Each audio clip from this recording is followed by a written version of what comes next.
Kids get seen in primary care. They go for their regular well-child checkups that they get before school. They go for their vaccines, which are even more important these days.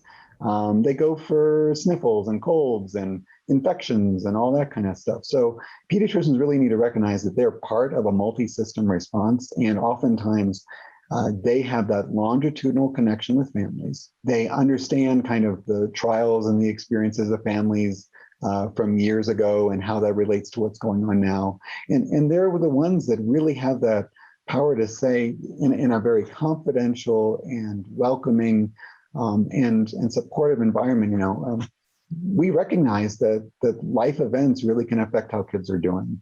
And so it's important for me as I'm taking care of your child to know if anything stressful or scary or traumatic has happened. And this is a place where we can talk about that kind of stuff and just opening the door. Because if they're not doing that, if they're just kind of assuming that if it's really bad, the parent's going to let me know, that's kind of where we get into this kind of false sense of security, basically, that essentially we're expecting our families to understand, one, what trauma is, when frankly we have a lot of educating to do to make sure families actually understand that, and two, to actually make the cognitive connection that the life experiences that my child has had is actually directly impacting how my child's health is, or how my child's mental health is, or how my child's functioning is at school or at home. And that's really a lot to ask families.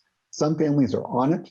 They come in, they say, this is exactly what's going on and this is what I need help with. Great.